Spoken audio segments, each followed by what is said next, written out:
What's up, Kansas City? And today we have a very special guest, Miss Crystal Ward of Hogan Prep. How are you this morning? I'm great. How are you? I'm better than some and better than most. It's a pleasure to be here today. It's a pleasure. All right, then tell me a little bit about Miss Ward. Miss Ward, well, I am in my second year here at Hogan. I was promoted to the principal of the school this year, and I have an educational background in family and consumer sciences. You don't hear that a lot, huh? Right, That's right, foods. Right. Foods, child development, fun subjects. Nutrition. Exactly. Right. And so I did that for a while, then worked with a different college access program, and now I'm here hoping to help move Hogan Prep to the next level. Very good. And how many students do you have here in your population? We have close to 400. Right now I think we're at the 480 range, or excuse me, the 380 range. 380? What's the balance of the population? Our freshman and sophomore classes have more students in them, and that's something that we decided to do last year. So we have about 120 in the freshman and sophomore classes each. And then the junior and senior classes are smaller, but we hope to fill up. We've maxed out with those. We want to keep those small. And then next year we'll bring in another freshman class of 120. So we hope to just keep doing it that way. And are most of your students African American? Yes, we are 99% African American. We have some who have a Hispanic background or Latino background, and I think we have one Caucasian student. So we have something here for everybody. Something here for everybody. We would love for Hogan to be more diverse. Right. Now, let me ask you this.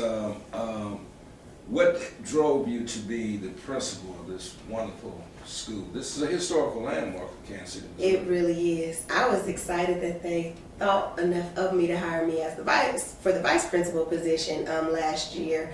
But really, Hogan does have a great reputation in the community. The college access that our students are provided with, the history of knowing that the students that graduate from here have that college prep certificate from the state of Missouri. So they graduate with the 4 years of math, the expectations that the state has set forth for college prep. That's the biggest thing. Now, tell me, who is Crystal Ward?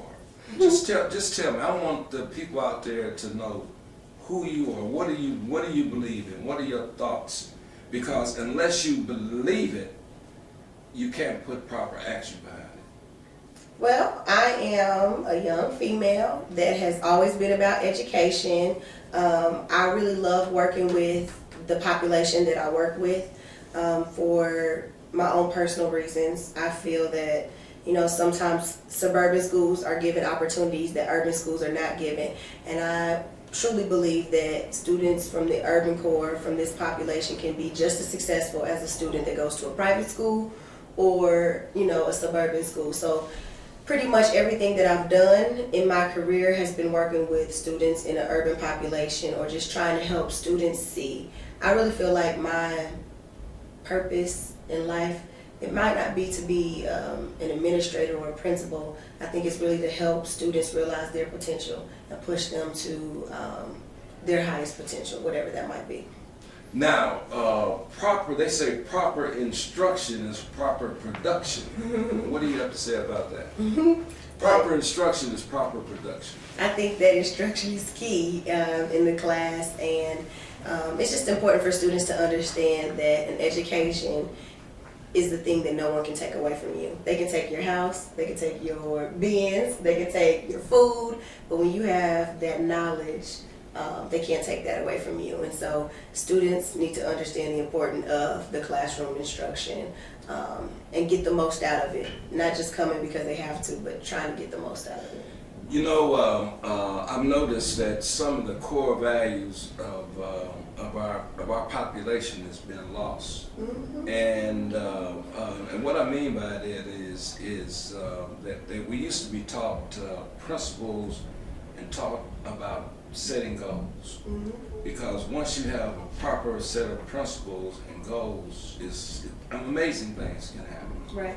So do you teach that here at this school, or do you promote that? I think Goal that setting and core values or principles. I think that Hogan has had a long history, even when it was the private school, and then switching over to the charter. We have a lot of morals and values that we want our students to leave here with. And I think that that is taught every day within their classes. But one of the things that we do here at Hogan, we have an advisory program. So every teacher, every student, or every staff member, every administrator has a group of students that they're responsible for. So I'm responsible for 9 students that range from freshman to junior, as well as all of the teachers and all of the administrators. And we meet with those students at least twice a month, and we work on things like goal setting. We check their grades. We talk about college. We just watched a video about 2 weeks ago, and it was called Lost Count a Love Story, and it was about all the murders that were going on in Chicago from the perspective of the teenage point of view. Two boys who were just upset with what was going on, and then we talked about how does that correlate to what's going on in Kansas City, and then how as youth they can change what's going on here in Kansas City. So we have some of those programs within our school that teach those things. Well, Ms. Ward, I want you to talk to us about goals and principles. Mm-hmm. Do you actually have a program here that teaches goals and principles? I think that we try to hit that with the advisory program and just with the classes that we have. We don't have a specific program set, you can join this and do, and set those. But we do it within our seminar classes that we have. We have a freshman seminar, a sophomore seminar, and a senior seminar. We'll add junior next year, but they work on those things. But here, everyone's goal is to go to college. But not only to go to college, but to graduate from college. And that's something that we've really been trying to hit with them this year is you can go to college, but where it's going to make the difference is when you graduate from college. And so our students come here knowing that that's our expectation is to get to college. But now we want to prepare them so that they all successfully graduate from college. Do you support technical training, like tech schools? What's your take on that? My personal take on that's a tricky question at a college prep school. You trying to get me killed? No, I'm just playing. My background is vocational. I'm certified vocational family and consumer science. So I do believe, I personally believe that every person in this world, or every person in the United States for sure, has access to continued education after high school. So if that is a college, a 4-year university, a 2-year university, or a technical school. If for you a technical school works, a certificate is better than just a high school diploma in my idea. But here at Hogan, our goal, we definitely want to push them to a college. I used to recruit at Florida A&M and North Carolina A&T, and I was very impressed with a lot of the students that were in higher, you might say, higher status courses like architectural engineering and construction science, and most of them had gone to a tech school. I had done 2 years of tech training. So then I started exploring why was that, and the reason why is that those students that go into engineering and technical, engineering and construction science and chemistry, the technical school gave them an edge because they had that skill set. Extra training. Yeah, that skill set, and they made them to help them to receive the instructions a lot better because they were had a mechanical thought process. Well, and here one program that we do have is the Missouri A+ program. So our students will qualify for 2 years at a vocational school or a technical school, as well as a community college, as long as they complete 50 hours of tutoring. Not them receiving the tutoring, but they're tutoring someone else. So that could be, they can tutor, younger students at our middle school. Some students actually tutor students here at our high school. Very good. And as long as they have 50 hours complete from freshman to senior year with a 2.5 GPA and 95% attendance, they will qualify for that scholarship. And we push that all the way because I do believe that everyone shouldn't go just straight into a 4-year university. So if it's starting off at the technical school, if you want to, one of our students, she wants to be a cosmetologist. And I've told her, start off at the junior college level. If you need to, get the scholarship, get that 2 year out of the way. go to the hair school, get that certificate, but you want to go to college too. Absolutely. And get that business management degree so you can own your own. So That's 21st century. right. That's the 21st century. That's taking it to another level, which gives you a better skill set. Right. Communication value is a lot greater. I think that's very good. I encourage you to really push that program. Now, what about the sports? I keep hearing a lot of stuff about sports. Is this all y'all do here is run up and down the gym and run on the gridiron? I mean, do y'all have a school full of just dummies or just athletes? What's the deal? I hear a lot of rumbling. Keep in mind, I'm not a sports guy. Right. I play golf, but I'm not like some of my friends and contemporaries. They're really into the Sunday. I always, what I ask them when they get through watching, I call them up and ask them, are they watching? Or they say, man, I'm watching the game. So I said, well, listen, Monday, when you get your check, just give me part of your check. Right. Give me part of your check. So tell me about this sports program here. We have an amazing sports program, but let it be clear, no dummies here. Okay. We Say that again. No dummies. We have No dummies allowed. No dummies allowed, right? And if you are a dummy, we will help you. No, just let us. That's true though. But we want them to be scholar athletes, and we actually had an assembly where we were just discussing just different things. What does it mean when you get your EOC results back and the testing scores back? And we want to be known for our sports. That's great that we've had that tradition, but we want to first be known for our academics, and so that's first priority is the academics, and then of course it does help to have an amazing football team, an amazing basketball team. Our football team continuously has postseason play. Basketball has been to state a couple of times throughout the last couple of years. We were second place last year. Wrestling, last year we had 2 or 3 go down for state. Track, we had 15. And one of the amazing things, volleyball is amazing, girls and boys basketball. So we do have really good sports here, and I'm proud that as a charter school, we offer sports because a lot of charter schools can't offer a lot of the sports that we offer, and so our students still get that. But one of the things that I think is really amazing here at Hogan, when I started last year, I just told you we sent 15 kids to the state for track, but we don't have a track. Our students learn to work with what we have and navigate that so I think that's really amazing that we still are able to offer opportunities for them to do things that they want to do.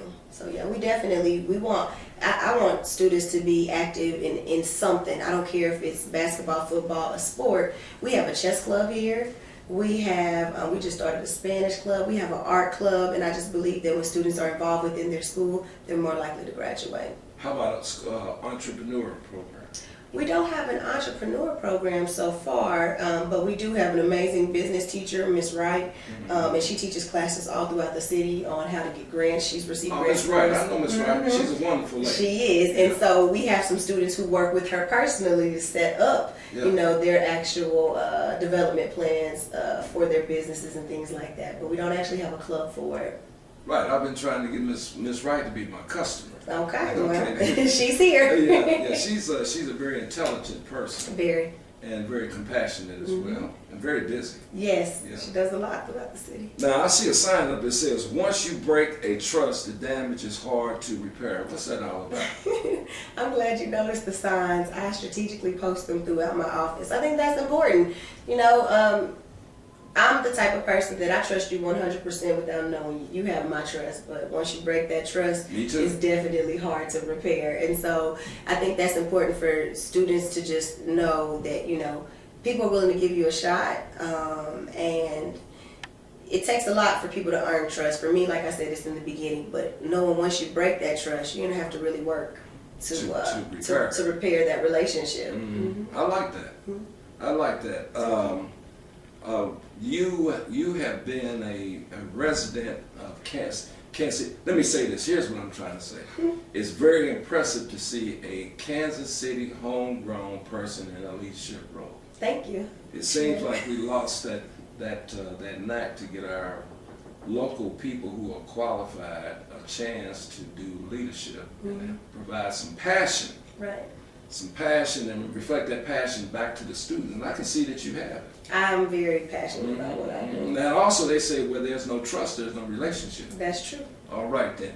Now, What about health here at the school? Since you've come from that now, I'm just saying, you talked about you. We actually are a healthy school. We've received awards for us being a healthy school. We actually have a garden outside. We have one of the largest gardens in Kansas City. So all along the front, that's a garden, and then we have a garden on the side of the school that the students actually work in. They get community service hours. That's all under the direction of Shannon North, and she's over our healthy schools. Say that name again? Shannon North. Okay. She's over our healthy schools program. So here, the students, they get upset because we don't have in our vending machines snacks and candy and things like that. You can have baked chips and pretzels and... How about by salad? Body by body? We do not have body by body in our machines. I mean, I'm just saying. No, we don't have that. But we have the healthy snacks and our lunch. It took a while, my understanding is it took a while for the students to get used to what we eat here because it's not the unhealthy food, it's the proper portion control, the proper sizes, but we also incorporate things that grow in our garden into the lunch. So the students will eat greens from the garden. They have onions and carrots and salads. You actually prepare them in your cafeteria? Yes, and that's under the direction of Mr. Mack. Is that right? Yes, sir. And who is Mr. Mack? Mr. Mack is over our foods department here. And so y'all have good healthy meals here. Yes, we do. Can I be your guest Baked fish, greens. Can I be your guest one day? Yes, you can. Okay, now Carlos likes to eat. Okay, He you can loves come to too. eat. Yeah, he likes care packages, but I like to come and dine. And I like to come here and spend maybe a couple hours with you guys. We welcome people to come in and see what we're doing within our school. That's always, especially for our parents. We have an open door policy. Our parents can come in at any time. We encourage people to sign up to be our volunteers. You do have to have a background check to do that, to make sure that you're okay to be working with our students. But we definitely encourage volunteers and people to come up, see what we're doing. So. Yeah.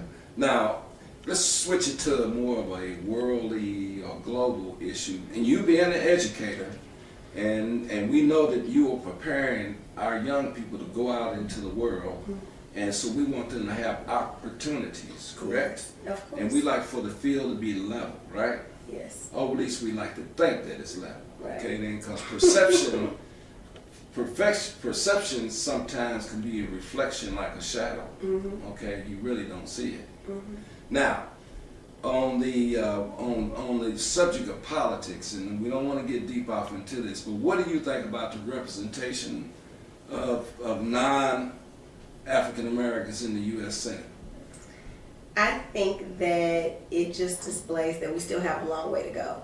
I think that we've come a long way as a society. Funny, one of my friends, I'm on Twitter and things like that, and one of my friends just sent out a tweet yesterday specifically about Kansas City that, there's so much racism still here in Kansas City, whereas in other parts of the United States you might not see it as much. But as a whole, I think that society still has a long way to go. I'm excited. I'll be excited to see our first female president.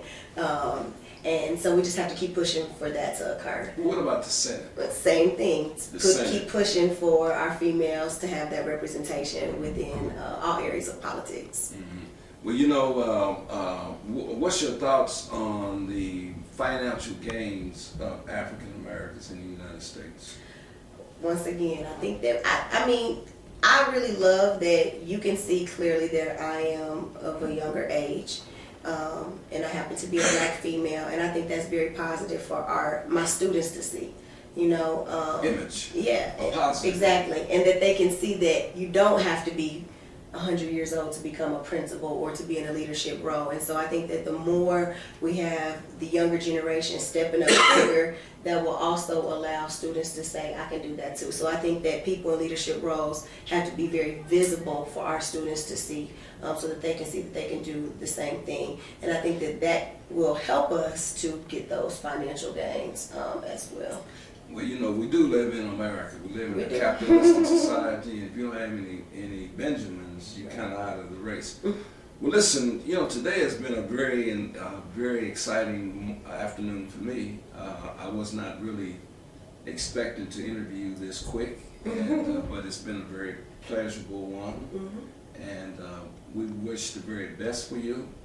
Kansas City, whatever support we can give Hogan Prep, I would encourage those persons to do so and come visit the school. I noticed I've been here today for a short period of time. I did not see all the ruckus that they talk about that our kids do. And I saw a civilized and very balanced atmosphere. I felt the spirit of willingness in this building today, and I felt the spirit of this wonderful and beautiful principal at Hogan Prep. I appreciate that. What's up, Kansas City? Hopefully we'll come back again and do something here again in the near future. And with that, always remember, to look sharp is to be sharp. And what's up, Kansas City?